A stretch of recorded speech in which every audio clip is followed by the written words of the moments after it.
और ये था खाला के घर में दूसरा दिन, जो कि हम लोग सुबह सुबह छत पे आ गए थे। और सुबह सुबह अरहान भी साथ में उठ के आ गए थे, जो कि कह रहे थे कि गोदी ले लो, इनको आदत लग चुकी है अब गोदी की। और फिर हम लोग आ गए थे दूसरे भुट्टे के खेत में, जो कि काफी ही बड़ा था। ये दूसरा भुट्टे का खेत था, तो हम लोग भुट्टे तोड़ने आए थे। और ये अरहान आगे आगे चल रहे थे भुट्टा लेके, जो कि इन्होंने तोड़ दिया था सबसे पहले। ये है कुछ नीचे का नज़ारा, जहाँ पे भैंस बकरियां सब अपना उठ चुकी हैं, चल रही हैं, और सब लोग अपने काम पे निकल रहे हैं। ये है खेत का नज़ारा, और ये है मेरा नज़ारा। क्योंकि थोड़े उजले से बन बने हुए हैं, अभी जाके मैं वो दूंगा और तैयार होके अब निकलना है मुझे अपने घर के लिए। और ये लोग आ गए थे बैट बॉल लेके छत पे मैच खेलने के लिए, क्योंकि अभी हम लोग को थोड़ी ही देर बाद निकलना था घर के लिए। इसलिए इन लोगों ने लास्ट बार यहाँ पे मैच खेला है, जो कि काफ़ी बड़ी छत पे मज़ा आता है मैच खेलने में।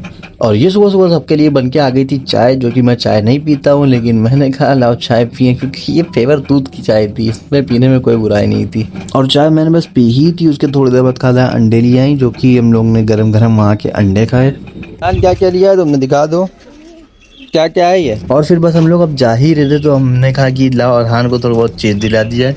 और फिर हम लोग को अब जा रहे थे खाली छोड़ने स्टेशन, जो कि अब यहाँ से जाते हुए थोड़ा अच्छा ही लग रहा था, कुछ उदासी उदासी सी लग रही थी, क्योंकि जो हम लोग ने 2-3 दिन मज़े करे थे वो क्या ही मज़े थे, और उसकी तो कुछ बात ही नहीं। अब वही यादें रहेंगी। अब फिर कभी इंशाल्लाह जल्दी यहाँ आना होगा। क्या गाँव की ठंडी ठंडी हवा थी, नेचुरल चीज़ें थी, और वही खेत में जाना, खेत से सब कुछ तोड़ के लाना ताज़ा ताज़ा। और फिर थोड़ी ही देर बाद यहाँ से कानपुर जाने वाली ट्रेन आ गई थी, जिसमें इसकी काफ़ी ही भीड़ थी। बहुत मुश्किल से मुझे जगह मिली, तो मैं ऊपर बैठ गया था सबको बैठलवा के। तो जब ट्रेन मेरी शॉप के पास पहुंची थी, मैं चश्मे का काम करता हूँ, तो मैं अपनी शॉप के पास आ गया था, उतर गया था, लेकिन शॉप अभी खुली नहीं थी, तो लग रही थी भूख। हमने आके पूड़ी और सब्जी खाई, जो कि भाई साहब ने पूड़ी दी थी, उसके साथ आलू दिए थे सूखे, और उसके साथ सालन वाली सब्जी जिसमें चटनी और रायता पड़ा था, उसके साथ प्याज थी और अचार भी थे। और सही बताऊं, मुझे खाने के लिए कुछ वहाँ समझ में नहीं आ रहा था, इसलिए मैंने पूड़ी खाई थी, क्योंकि मैं नहीं खाता हूँ। मुझे दिखा केले का ठेला, तो मैं आ गया था केला खाने के लिए। उम्मीद करता हूँ कि आप लोगों को मेरा ये ब्लॉग अच्छा लगा होगा। ऐसे ही ब्लॉग्स देखने के लिए और मुझे थोड़ा सा सपोर्ट करने के लिए